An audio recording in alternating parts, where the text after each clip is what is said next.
A 2024 study showed that 86% of men don't feel masculine. I feel like there's a lot of growing to do from the age of 22 to like 27 for men. In today's video, I'm gonna explain to you what a real man looks like, and by the end of the video, you'll know exactly the 5 traits you need to have to become a masculine man. The first thing that you have to have is drive. If you don't have drive for anything in life, you're just gonna be a lazy sack of, you're not gonna be able to move forward in life and do the things that you said you wanna do. How many times have you had a goal in mind and never accomplished them? It's because you're not driven enough, you're not hungry enough. As a man, you're gonna have to do things that you don't feel like doing. The second thing is healing your trauma. It's gonna accelerate you from being a sad soy boy to becoming a masculine man. A masculine man is being able to share your vulnerabilities with other men and making sure that they can keep you accountable so that you can grow, that you can get better, that you can be healed and actually be happy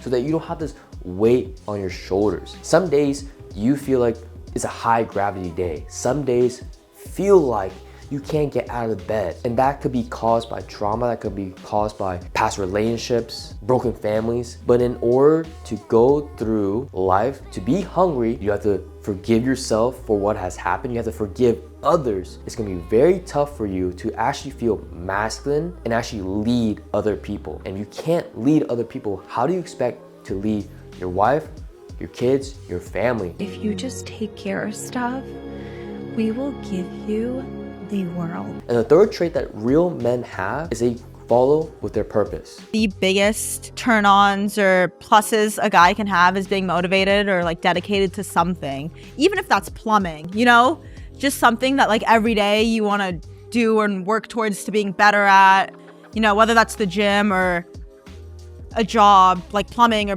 being a dentist or being an astronaut, like whatever. So in order to do that, you have to have the drive to become great, to be resourceful, to research, to study, to seek mentorship, to seek anything to become the greatest of all time in your space. And when you're in purpose, you're gonna get paid more, you're gonna be blessed more, your family's gonna be blessed, everything's gonna turn out okay. Once you follow your purpose and what God has placed you here to do. And having a purpose is not gonna be easy, but at least you have a direction on where you need to go. If you're just having lofty things to do and you have no idea what you're doing, you're lost, you're a lost sheep.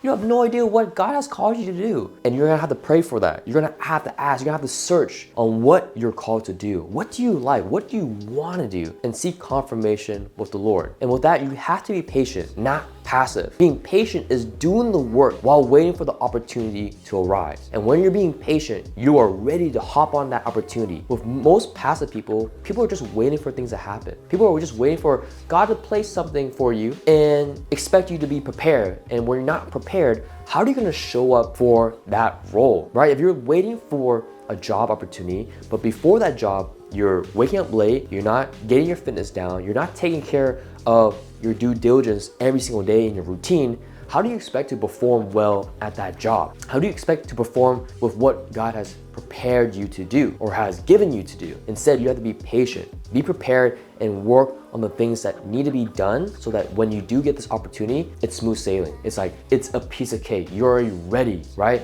Just like dating. Dating is not inside the Bible. It's all about marriage and being prepared to be marriage material. It's being prepared to be a great man. And the most important thing that a real man does is submit and surrender. When you submit and surrender to the Lord and ask Him for help and to cry out, because most men don't ask for help. Most men are so afraid to ask their own father to assist them. And I've seen so many blessings just from asking the Lord to help me on my journey. And when I ask, and when I submit and when I surrender, blessings on blessings keep happening. And I'm not even asking for these things to happen. And they turn out even better than I asked for. And for me personally, waking up every single day, praying and submitting myself and asking the Lord to take care of me, to keep me safe, to provide for me. Because when I seek Him, I will never be thirsty. I will never be hungry. I'm always gonna be full, and because of what the Spirit is gonna do for me throughout the day, throughout the week, throughout my life. And so when you submit yourself as a man of God, blessings and blessings are gonna happen. And so when you are preparing yourself as a real man, the byproduct is when you find a real woman,